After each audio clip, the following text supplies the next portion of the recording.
Asiakohta 8, josta on päätösehdotus sivulla 137.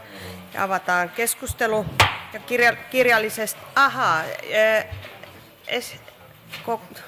asian käsittelystä poistuvat Huttu, Hiltunen ja Hämeenniemi ja Paalavuo. Merkitään pöytäkirja ja Sarkkinen. Oliko muita? Elei. Nyt siis avataan keskustelu ja kirjallisesti puheenvuoropyynnön ovat jättäneet Veikko Ervasti ja Mikko Viitanen, ja valtuutettu Veikko Ervasti aloittaa.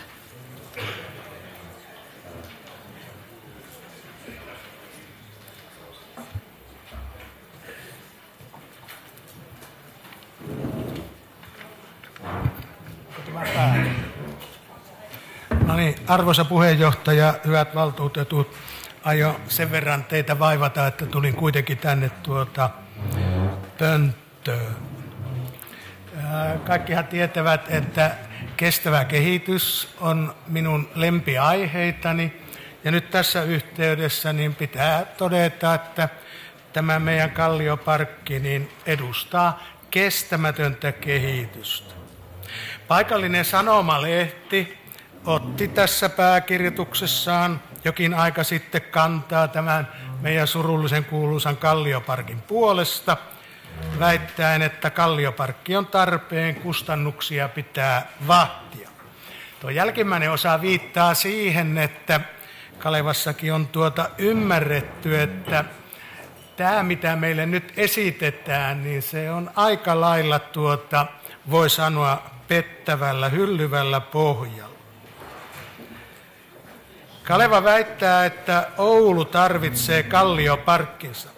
Se on minusta aika vahvasti sanottu tässä tilanteessa, jossa kustannukset ovat nousseet huimasti, yli 20%, ja josta vasta 12 vuoden kuluttua käyttöönotosta oltaisiin voitolla, ja vasta 10 vuosien kuluttua laina olisi maksettu. No sitten lehti totesi myös, että muualla maassa keskustan alle pysäköinti on ollut arkipäivää jo vuosikymmenen. No niin, varmasti on ollut, mutta kysehän on niin sanotusta kansiparkeista, ei syvälle 30 metrin syvyyteen kallion kaivautumisesta. Kansiparkeissa on se hyvä puoli, että niissä ei ole tällaisia 10 vuosien päähän ulottuvia taloudellisia eikä muitakaan riskejä. Kestävässä kehityksessähän on 4 eri ulottuvuutta, ja yksi ulottuvuus on taloudellinen ulottuvuus. Käytännössä se tarkoittaa sitä, että epävarmalla pohjalla olevia pitkäaikaisia taloudellisia seuraamuksia ei kohdisteta tuleville sukupolville.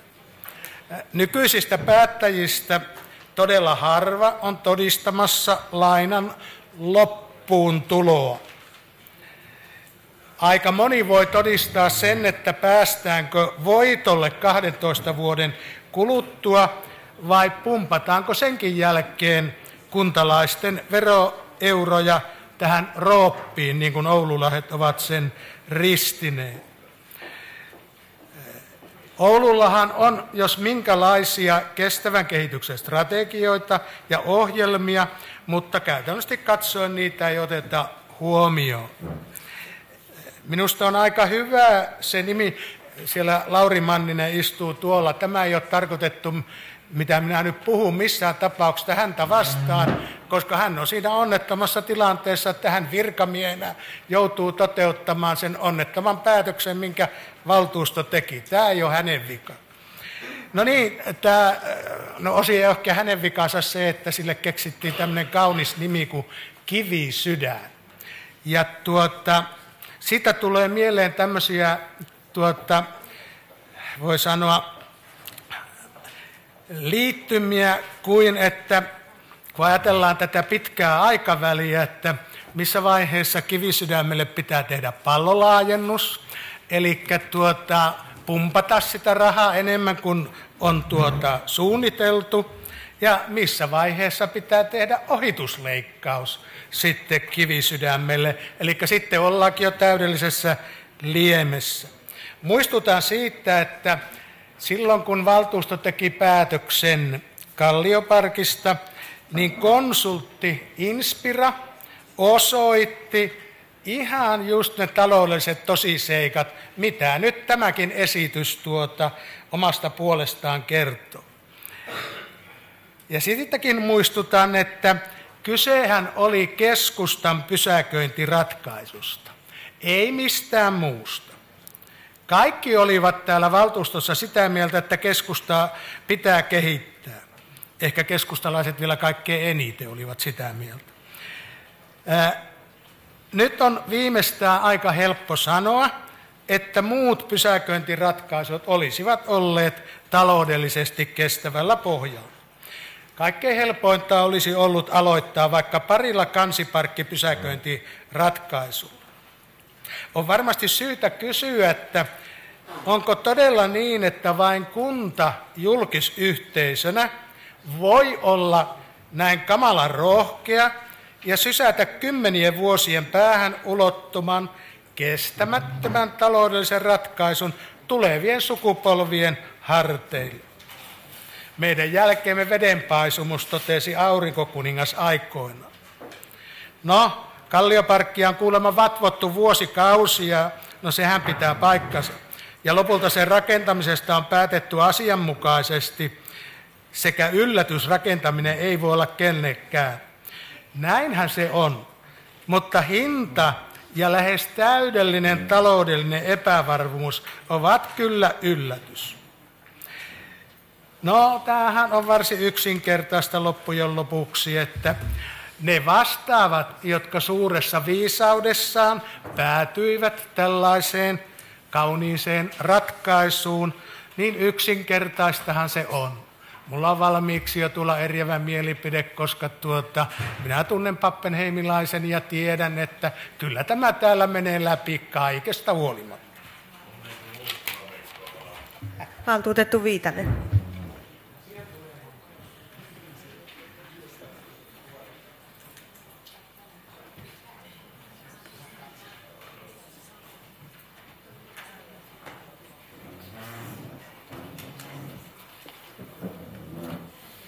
Arvoisa valtuuston puheenjohtaja, arvoisat valtuutetut.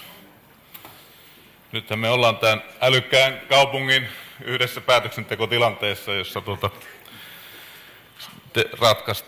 ratkaistaan se, että lähteekö tämä toteutumaan tämä Kallioparkki-hanke, jota on 10 vuotta jonkun päähänpistosta yritetty tässä kaupungissa ajaa. Ja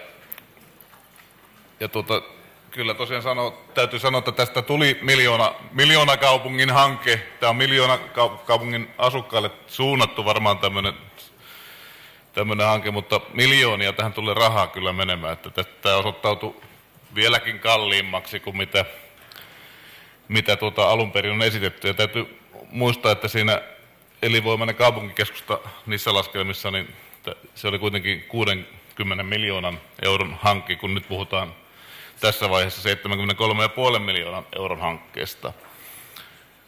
Eli hanke on kallis ja se on noussut erittäin paljon ja siihen sisältyy paljon taloudellisia riskejä.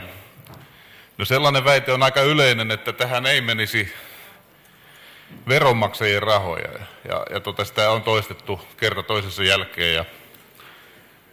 No, nämäkin asiapaperit, jotka tässä meillä on ollut käytettävissä, niin kyllä osoittavat selvästi, että kyllä tämä pääasiassa on veronmaksajien hanke, että niistäkin taulukoista ilmenee, että yksityiset kiinteistöomistajat sijoittaa tähän 28,475 miljoonaa euroa 73 miljoonan euron hankkeesta.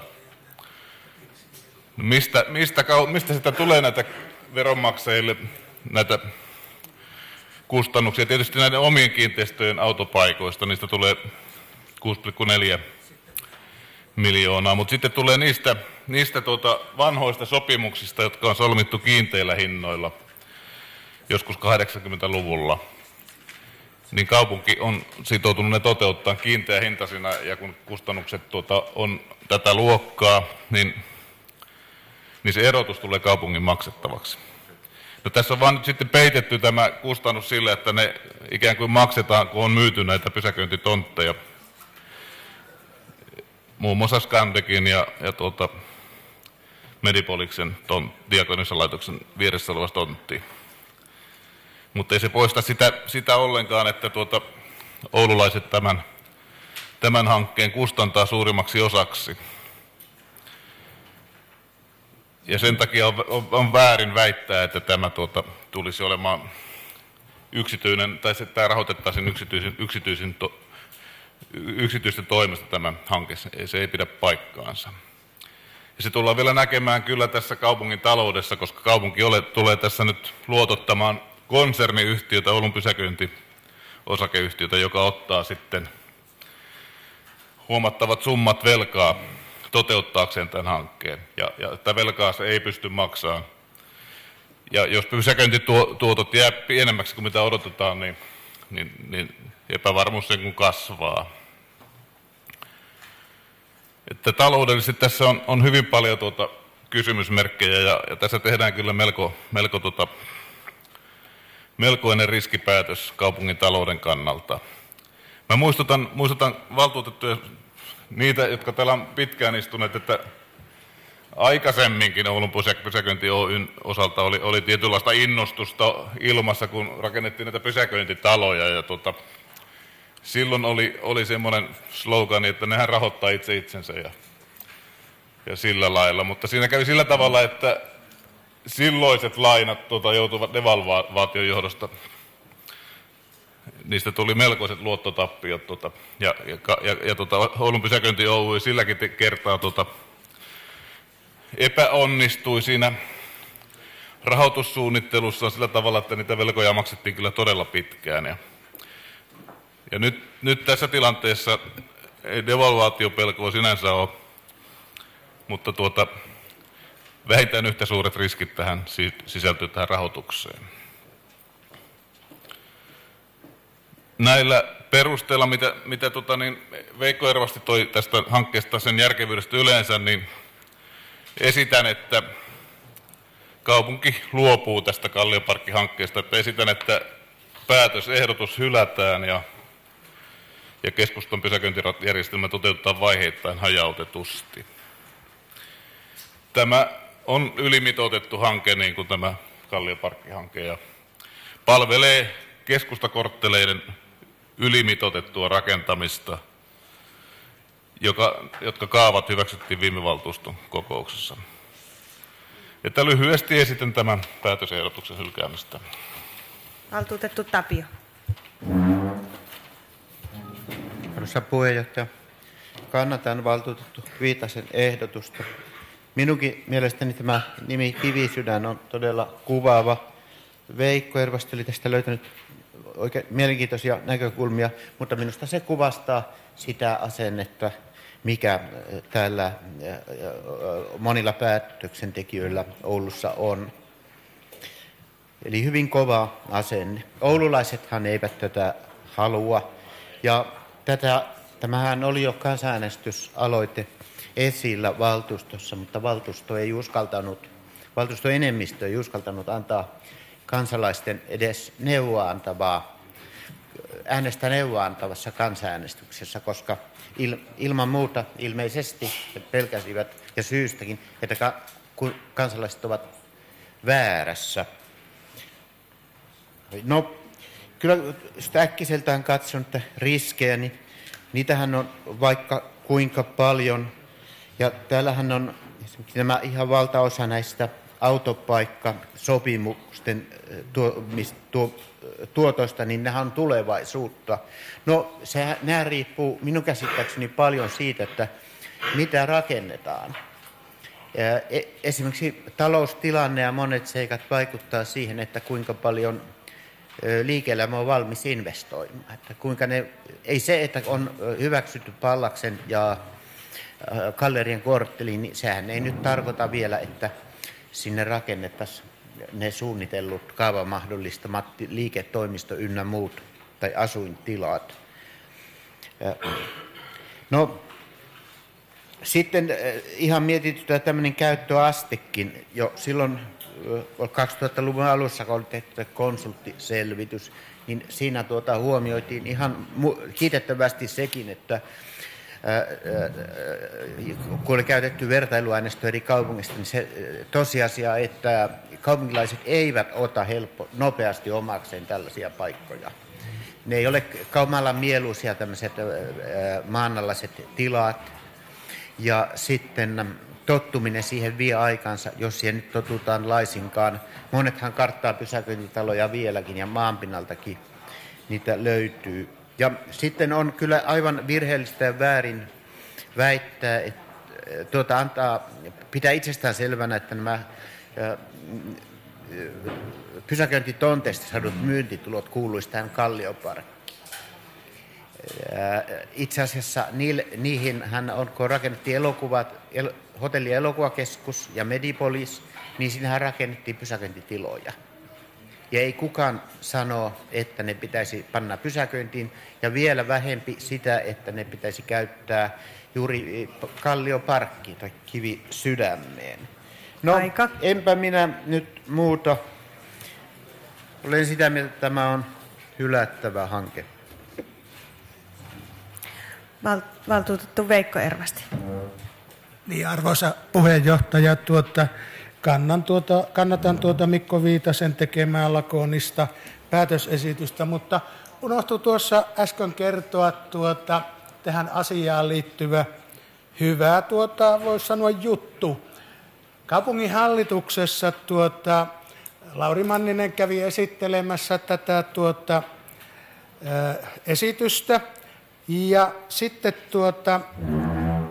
sen jälkeen tuli toisen liikelaitoksen johtaja esittelemään tuommoista 20 miljoonan euron hanketta. Ja kun hän esitteli niitä tuottotavoitteita, mitä hankkeella oli 5-10-15 vuoden päästä, sitten hän totesi, kun oli 20 vuoteen saakka, että ei sitä kukaan pysty sanomaan, että miten se tuotto kehittyy 20 vuoden päästä, niin minä sitten sanoin hänelle lohdutukseksi, että nyt pitää ottaa Oulun pysäköinti konsultoimaan, että ne osaa laskea 27 vuoden päähän. Valtuutettu Krekelä.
Täällä ei tällä hetkellä taida olla oikein vastaajia, mutta jatketaan keskustelua. Valtuutettu Jämsä, Uusitalo. Kiitos puheenjohtaja. Virhesijoituksia tulee vastustaa. Se on minusta valtuutettujen tehtävä. Oulun pysäköinti tuottaa nyt tappiota 800 000 euroa vuodessa.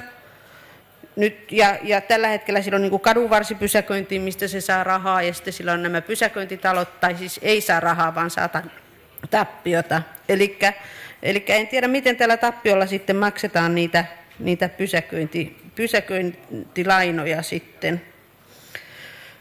Sitten mistä tulevat uudet pysäköijät, eli mistä ne tulee ne 900 uutta pysäköijää, koska kadunvarsipysäköintiä ei lopeteta. Tarkoittaako tämä? Ei kuulemma ei lopeteta kuin 10 paikkaa. Minä soitin pysäköinti Oylle ja hän sanoi, että vain 10 paikkaa lopetetaan kadunvarresta kuulemma. Näin sanottiin. Näin sanoi mulle Pysäköinti Oy. Joo. Raksilan, onko tämä tarkoitus, että Raksilan parkkipaikat sitten tulee tyhjentymään, eli on tarkoitus sitten ikään kuin Oulun keskustaa pienentää sillä tavalla, että kaikkien pitää tulla sinne Kallioparkkiin, että Kallioparkkia tulisi sitten käytettyä. Minun mielestäni Oulun keskustan tulisi olla laajempi, eikä suinkaan niin, että se kaivautuu sinne Kallioon. 30 miljoonalla minun mielestäni nämä liikkeet olisivat itse voineet kaivaa omat kellariparkkinsa, eikä siihen olisi tarvinnut sitten enää kaupungin vaivaantua.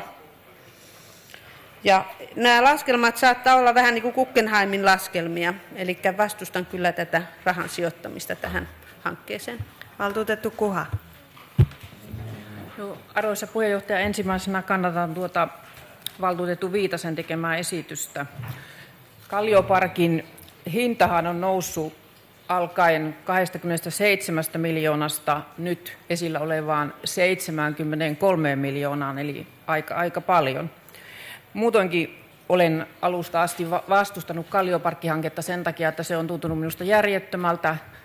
Jos halutaan keskustan pysäköintiä parantaa, niin voidaan järjestää maanaluspysäköintiä jonkun puiston alaisuuteen tai näin aivan eri hinnalla kuin mistä nyt puhutaan. Ja nyt kun puhutaan tästä Kallioparkista, niin usein unohdetaan jo nämä alkuajan esittelyt, jolloin valtuutetuille kerrottiin, että siis muistutuksena, että tämähän todella sijaitsee 30 metrin alaisuudessa tuolla maan alla 30 metriä, ja kuinka pitkä onkaan sitten tämä väylä, jota pitkin sinne joudutaan ajamaan. Ja Oulun kaupungissa myös on otettava huomioon tällainen asia, että meillä tässä keskustassa on vanhoja kerrostaloja, jotka ovat puupaalutettuja, ja paalut ovat siellä pohjaveden suojassa säilyneet hyvänä. Ja kuka takaa sen, kun lähdetään louhimaan kallioita, mitä tapahtuu näille pohjavesille ja mitä tapahtuu näille paaluille ja näille rakennuksille. Turusta meillä on aika huono esimerkki. Ja on semmoista tietämättömyyttä minun mielestä myös kansalaisten keskuudessa siitä, että on verrattu, että no toimiihan se Kuopiossakin ja toimiihan se Vaasassakin. Juuri kun ne ovat siellä rakentaneet pysäköintitilat torin alaisuuteen. Se on aivan eri asia, kun me täällä Oulussa ollaan menemässä 30 metrin syvyyteen ja vain 900 paikan tähden.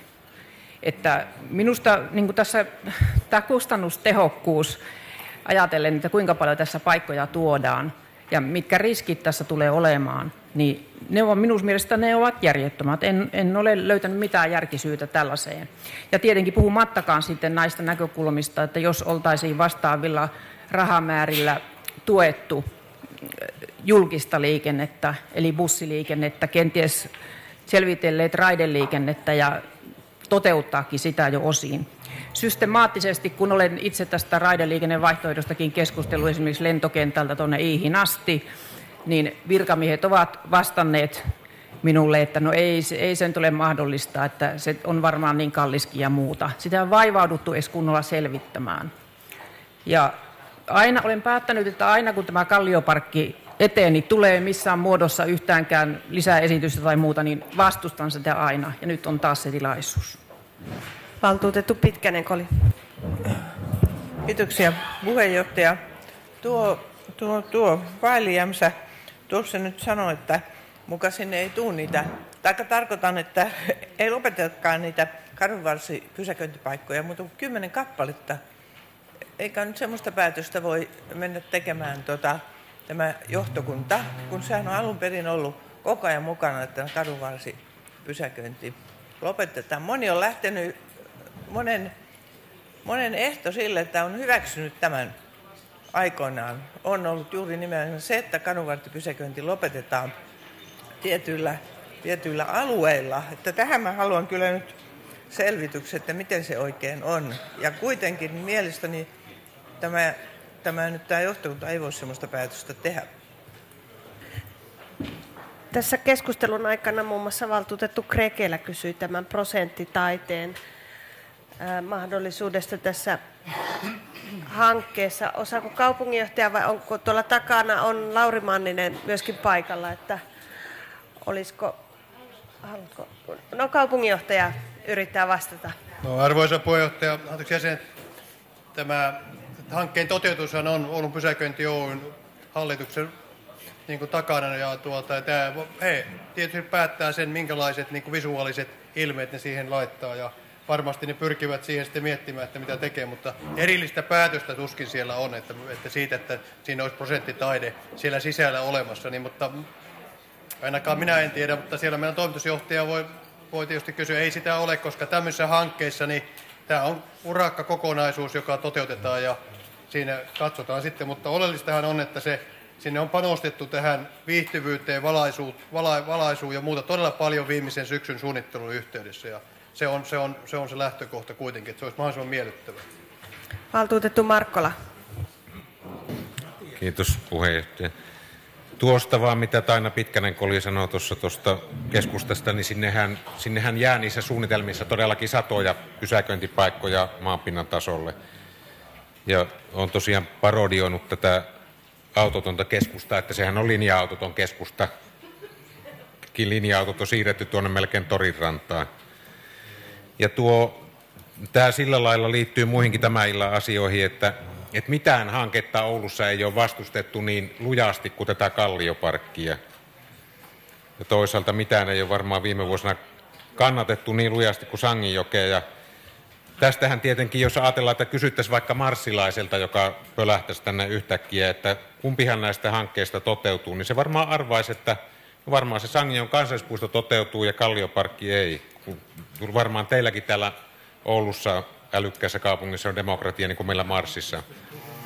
Mutta marsilaisethan ei tunne tätä dialektiikkaa, jota ei niinkään marksilaiset harrasta tällä kertaa, vaan ei-marksilaiset. Ja tässä käännetäänkin ovelan dialektisesti kaikki päälailleen sillä lailla, että mitä kansa vastustaa, niin se toteutetaan, mitä se kannattaa, niin se yritetään siitä ajaa tankilla yli. Ja vielä tähän rahajuttuun, että tämä on hirveän suosittua tämä puhe, että jos joku monttu maksaa 73,5 miljoonaa, niin se ei ole mitään, kun siinä on vaan niin pieni osa kaupungin rahaa. Mutta ihan niin kuin Leena Kuha totesi, niin tämä budjettihan on lähtenyt liikkeelle hyvin pienestä. Meille puhuttiin ensin jollakin 2 alkavasta numerosta ja nyt se on jo paljon suurempi. Mutta, ja toisaalta sitten niin pitää nyt muistaa kuitenkin, että 73,5 miljoonaa euroa ollaan käyttämässä semmoiseen efforttiin, että tuonne Kallioon ollaan kaivamassa luolaa. Oli ne rahat ihan mistä hyvänsä, niin me käytetään inhimillisiä ponnistuksia 73,5 miljoonaa autojen päiväkodin rakentamiseen. Ja toisaalta niin nämä piirit, jotka ajaa tätä hanketta, ovat yleensä sitä mieltä, että kaikki yhteiskunnan hallinnoima raha on hirveän huonoa ja yksityistä on taas hyvä. Ja nyt tällä kertaa sitten vedotaan siihen, että tässä on paljon yksityistä rahaa, jolla tehdään sitten järjetön hanke. Niin musta tämäkin on semmoista dialektiikkaa, että minä en ihan tämmöisenä tollona normaalina logisti ajattelevana ihmisenä ymmärrä, mistä on kysymys. Ja kannatan kiivaasti Viitasen esitystä. Valtuutettu Pitkänen-Koli. Itse asiassa mä painoin vahingossa uudestaan, kun piti, no en tiedä, kuitenkin painoin vahingossa uudestaan, mutta mä kuitenkin kysyn, että eikö sitä kukaan osaa vastata tähän pysäköintipaikkoihin, kun ei äsken vastattu.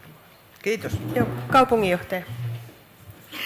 Arvoisa puheenjohtaja, yritän vastata. Oli kyse nimenomaan näistä kadunvarsipysäköintipaikoista. Nehän on taas sitten, päätetään niin kuin kaavoituksen pohjalta, että mitä meille tulee sinne maan päälle. Ja sehän on erillinen päätös. Se on tällä hetkellä linjattu, että ne poistuu pääosin sieltä katualueelta. Ja se on se linja ollut, kun tätä hanketta on viety. Ja se on niin kuin se lähtökohta tälle kokonaissuunnittelulle, että ne poistuu sieltä kadunvarsilta. Useita satoja muistaakseni oli se määrä. En muista ulkoa. Ja tämä on se lähtökohta ollut koko ajan tämän kokonaisuuden osalta. Ja sitten pakko sanoa se, että tällähän luodaan 300 miljoonan euron investointimahdollisuudet ydinkeskustaan ja työpaikkoja. Että siis se toinen puoli on hyvä tiedostaa myös silloin, kun tätä katsotaan tätä asiaa. Valtuutettu Pohjola. Arvoisa puheenjohtaja, mä otan kopin tuosta Paula Krekelän prosenttitaiteista ja teen ponnen. Samalla KV esittää Oulun Pysäköinti Oy:lle, että se huomioi kaupungin linjaaman prosenttitaiteen päätöksessään. Eli tämä on ponsi. Valtuutettu Tapio. Joo. Kiitos puheenjohtaja. Niin, se luo kyllä investointimahdollisuuden, mutta toteutuuko ne investoinnit? Eihän tätä taloutta ja taloudellista tilannetta osaa ennakoida. Kamala kiirehän se oli silläkin, että piti saada läpi tuo kaava, joka mahdollistaa niin sanotun matkakeskuksen, josta itse asiassa sitä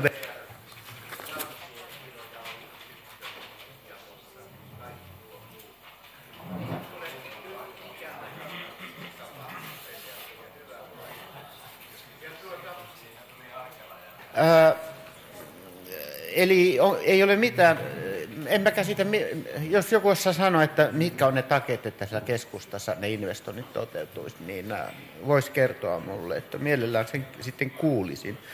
Ja jos sinne useita satoja katutason paikkoja lakkautetaan, ne siirretään sinne Kallioparkkiin, niin eihän sinne sitten tulee lisää, mitään paljon. Sitä pitäisi tehdä paljon suurempi, jos siihen tulee vain 900 autopaikkaa. Pitäisikö se vähän niin kuin miettiä kerralla kunnon kokoon? Valtuutettu Huotari. Arvoisa puheenjohtaja, tämä on toinen kerta, kun tässä aletaan niin kuin liisimään tästä prosenttia, tai ainakin toinen kerta. Käytiin aikaisemmin yksi keskustelu jo siitä, että prosenttitaide ei niin kuin kuuluisi enää tähän Oulun kaupungin imagoon. Se on myöskin imagokysymys ja toivoisin, että nyt tässä asiassa mennään eteenpäin. Eli kannatan tätä Tuija Pohjolan esitystä ja kysymyshän on vain prosentista. Jos on kallis hanke, niin se prosentti ei sitten ole myöskään kovin paljon rahaa. Mä tässä itse kysyisin kaupunginjohtajalta, että onko tämä yleensä ulottunut näihin osakeyhtiöihin tai kaupungin omistamiin. Juu, mutta ilmeisesti kuitenkin voin kysyä tällaisen, että onko se yleensä koskettanut niitä, mutta jatketaan keskustelua. Valtuutettu Jämsä, Uusitalo. Joo, puheenjohtaja. Kiitos kun on saanut vastauksia. Minä ihan vartavasten soitin Maliselle, kun lehdistö kysyi minulta, että mitä mieltä minä olen, ja hän kyllä sanoi selvästi, että parkkipaikkoja ei ole lähdössä pois kuin 10. Ja kun minä kysyin sitten sitä, että paljonko nämä kustannukset ovat, niin hän kertoi, että 1 500 000 kuulemma ovat sitten niin kuin sen jälkeen, kun tämä Kallioparkki lähtee käyntiin, mutta hän ei osannut eritellä siitä, että mikä osa siitä oli tälle katuparkkeeraukselle ja mikä osa oli sitten Kallioparkille. Eli onko tässä nyt ihan varmasti tietoa meillä siitä, että mihin tämä raha menee ja miten tätä aiotaan sitten suunnitella eteenpäin? Pysäköinti Oy:hän on sitten kuitenkin itsenäinen yritys, johon ei voi hallitus, ei voi mennä sinne määräämään, että mitä se tekee, eikä valtuusto voi mennä sinne määräämään, että mitä se tekee, koska Pysäköinti Oyn pitää saada se raha takaisin, että se voi sitten maksaa ne lainansa. Eli ne parkkipaikat siellä kadun varressahan ovat heidän tuloansa. Keskustelu on nyt päättynyt. Haluaako kaupunginjohtaja vielä näihin kysymyksiin täydentää? Okei. No niin, keskustelun aikana on tehty muutettu päätösehdotus, jonka on siis tehnyt valtuutettu Viitanen. Ja tätä kannatti Ervasti valtuutettu Tapio, ei, mutta hain sitä, kuka ensimmäisenä kannatti. Valtuutettu Tapio kannatti tätä Viitasen tekemää esitystä ja se kuuluu seuraavasti. Esitän, että päätösehdotus hylätään. Ja teen äänestysehdotuksen. Kaupunginhallitus ja Viitanen ei.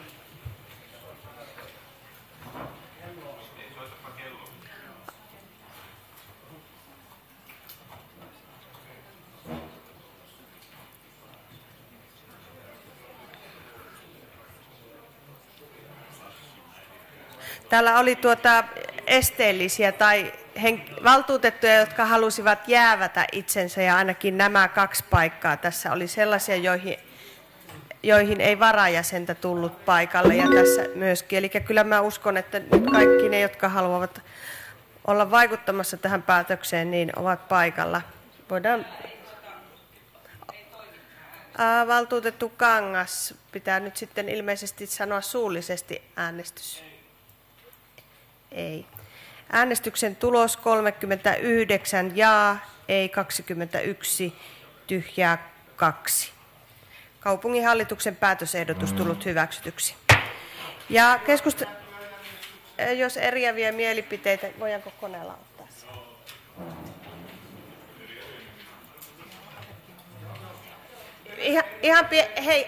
Hei.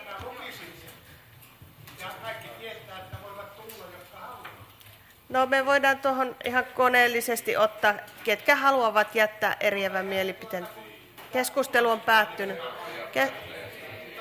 Keskustelu on jo päättynyt. No lue. Sanon irti päätöksestä ja kaikista siihen liittyvistä vastuista. Kyse on kestämättömästä taloudellisesta kehityksestä, jossa taloudellinen vastuusta yhdistää tuleville polville. Ja tähän mennessä tähän on Markkola Juha ja Juha Tapio ja Mikko Viitanen ainakin Kun valtuutettu haluaa jättää eriävän mielipiteen, niin painaa jaa-painiketta.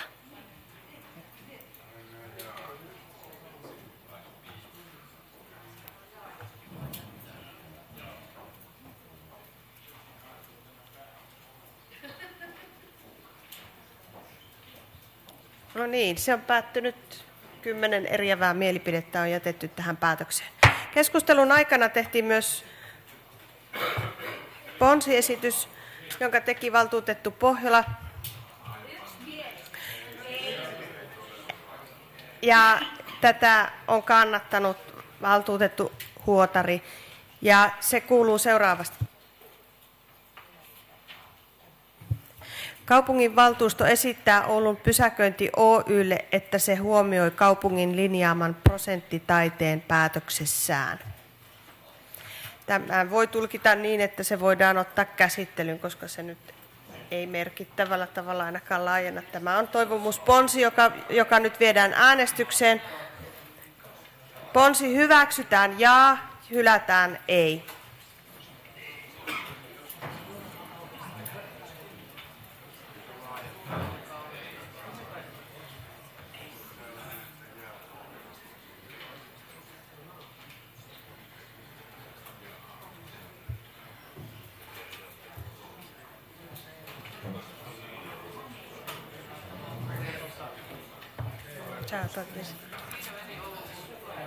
Äänestyksen tulos.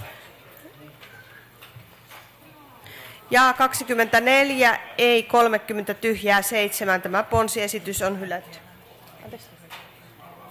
Tuliko Kangas, toimi nyt? Okei. 61 ääntä annettiin tässä äänestyksessä. Ponsiesitys on siis hylätty. Tämä asia on loppuun käsitelty.